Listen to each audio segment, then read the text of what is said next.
আমাদের জীবনে এমন কোনো ভবিষ্যৎ নেই যেখানে সবকিছু স্বয়ংক্রিয়ভাবে ঠিক হয়ে যাবে আর আমরা কেবল সুখের সাগরে বাসব। দুর্ভাগ্যবশত ঘটনা ঘটার আগে আমরা তার গভীরতা উপলব্ধি করতে পারি না। জীবনের প্রতিটি অধ্যায় এক অবিচ্ছিন্ন চক্রাকার প্রবাহে বাঁধা, যার মধ্যে কিছুটা ভালো আবার কিছু মন্দ। ঠিক তেমনই যত খারাপ পরিস্থিতি আসুক না কেন, আমরা ততটাই নিশ্চিত থাকতে পারি যে হতাশার শেষে আবার সফলতা আসবে।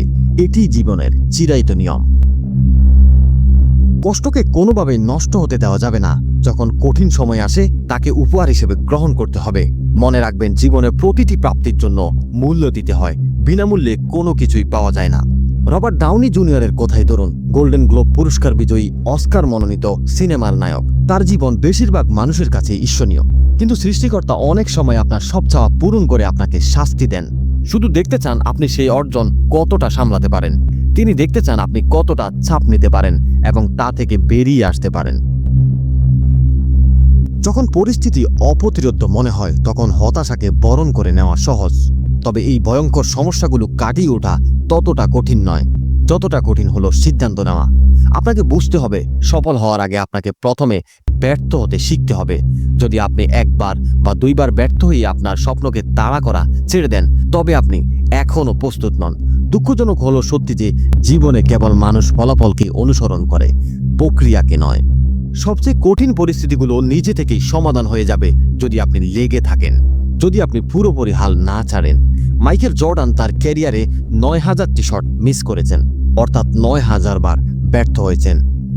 আমরা সবাই ব্যর্থ হই, কিন্তু ব্যর্থতার পর সেখানেই পড়ে থাকা যাবে না। সেখান থেকে আপনাকে উঠে দাঁড়াতে হবে। জীবনে সাফল্য এবং ব্যর্থতা উভয়ই আসবে। আপনি সফল হবেন কিনা তা নিয়ে সন্দেহ করে সময় নষ্ট করা অর্থহীন। শুধু এক পা সামনে রাখুন, যা আপনার নিয়ন্ত্রণে আছে তা নিয়ন্ত্রণ করুন এবং ফলাফল দেখুন। যদি আপনি জেতেন তা হবে দারুণ, আর যদি হারেন কষ্ট হবে ঠিকই, কিন্তু পরের দিন আপনাকে আবার ঘুম থেকে উঠে সেইখান থেকে শুরু করতে হবে। জীবনে এমন কিছু সময় আসবে যখন আপনাকে শুধু সহ্য করতে হবে। যত ভালো কিছু ঘটুক না কেন, এমন কিছু মুহূর্তে আসবে যখন আপনার কোনো কিছুই করতে মন চাইবে না। যেমন বাস্কেটবল কোর্টে নেমে পরিষ্কার শট নিয়েও বল জালে পড়ছে না, এতে আপনার কোনো ভুল নেই। এটাই জীবন। এগুলি উত্থান, পতন, সাফল্য, ব্যর্থতা, এটাই জীবনের সম্পূর্ণতা এবং প্রক্রিয়া। হাল ছেড়ে নিচে পড়ে থাকবেন না। যখন আপনি কোনো ঝড় থেকে বেরিয়ে আসবেন তখন আপনি সেই ব্যক্তি থাকবেন না যিনি ঝড়ের মধ্যে প্রবেশ করেছিলেন। যখন আপনি কোনো পরিস্থিতি নিয়ন্ত্রণ করতে পারছেন না তখন আপনি কিভাবে প্রতিক্রিয়া জানাচ্ছেন তা লক্ষ্য করুন। সেখানেই আপনার আসল শক্তি নিহিত। কারণ কখনো কখনো আমরা বুঝি না এটা কি, এটার উদ্দেশ্য কি, আমাকে কেন এই ব্যথার মধ্য দিয়ে যেতে হবে, কেন সবসময় এই ভয়ের সম্মুখীন হতে হবে। কিন্তু এগুলি না থাকলে তো জীবনটাই হতো না। আমাদের জীবনকে জীবনের শর্তেই বাঁচতে হয়।